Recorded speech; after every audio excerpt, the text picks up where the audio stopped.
Dr. Mate now knows what kind of difference ayahuasca can make in the lives of those treated with it in the proper environment. Before returning home, though, he needs to understand more about how the medicine works.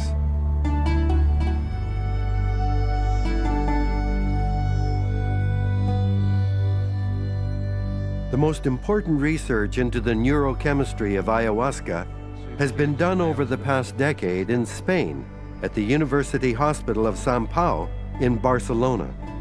Dr. Jordi Riba has studied the medicine's effects on the human body and mind. What really struck me was that they appeared very calm. After they had taken ayahuasca, they remained seated with their eyes closed, but later when I interviewed them, they told me that they had revelations and visions. Mm-hmm. They had very interesting insights into their personality, the way they behaved, how they related to others, and they found that this was very useful for their everyday life and for their personal growth. And their past, perhaps, as well? Yeah, they also had emotional memories of their past, sometimes traumatic events. Yes. Some time ago, I used to joke saying that ayahuasca allowed people to have a random access to memory. But I think that it's not random, because what usually comes up are memories that have a very important emotional load. Yes. It's not just like remembering what you had yesterday for dinner, but perhaps how you felt about a relative or a loved one some years ago, or you remember some experience that was emotionally relevant to you. Dr. Riba and his team have found that ayahuasca hyperactivates the highly evolved neocortex, the area of the brain that makes us human. This is where we perceive, reason, and make decisions. Ayahuasca also activates regions like the amygdala, which acts as a storehouse for early emotional memories, specifically the most traumatic or significant ones, like the loss of a parent. Finally, ayahuasca activates the insula, which is believed to create a bridge between our emotional impulses and our decision-making capacities. So is that where awareness would be mediated? The neurologist Damasio, yes, he says the area where feeling states are generated is the insula. According to many neuroscientists, our decision-making process has a powerful emotional component. When any stimulus enters the brain tries to understand it based on previous experiences. In early life, powerful or traumatic events create an imprint on the brain, a pattern. This pattern is like a shortcut, activated every time we face a similar situation.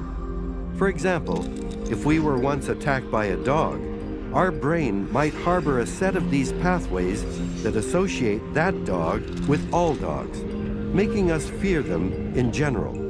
We might even react adversely to a distant bark. Repeated events cause these neural patterns to reinforce their connections, binding them with protein and building them up like scar tissue. If this is how these traumas are rooted in our brains, how does ayahuasca affect those ingrained patterns?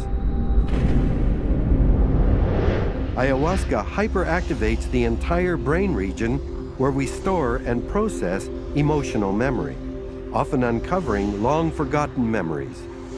This hyperactivation enables the conscious part of the new brain to temporarily override previously entrenched patterns, allowing new connections to be made.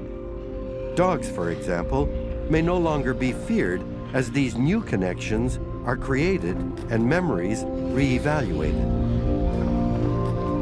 In field studies, ayahuasca users typically describe having emerged with new perspectives on past experiences and deeply rooted patterns of behavior.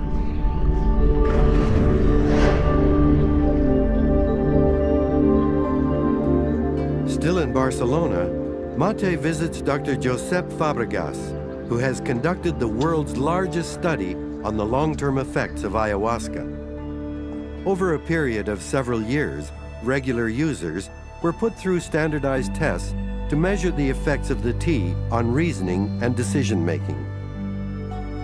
His results show that ayahuasca is not addictive and that ritualized use has no detrimental effects on healthy subjects. In fact, in certain cognitive tests, long-term users scored better than the control groups. Of course, the really interesting question is, now that we know that it's safe, is it also helpful? Is it useful? For some problems, this is a very good solution. For example? For example, depression? Post-traumatic stress, Yes. the stress for the sexual abuse in the young people. Yes. Sometimes the psychiatry is not a solution for this, but only right. change the symptom. But right. with ayahuasca, you have the possibility, the capacity to revive the situation with the same feeling and the same pain, but with the capacity to change this situation. And this is a very it's a treasure. And in a safe environment. Yes. Most of addiction is about post-traumatic stress. It's a self-medication. So personally, I can see that it works, and I can also see why it works. But proving it to colleagues, that's another question entirely. It's not the ayahuasca, it's the ritual use of the ayahuasca. Dr. Mate is determined to apply what he's learned to help his patients, but he knows it will be a challenging prospect.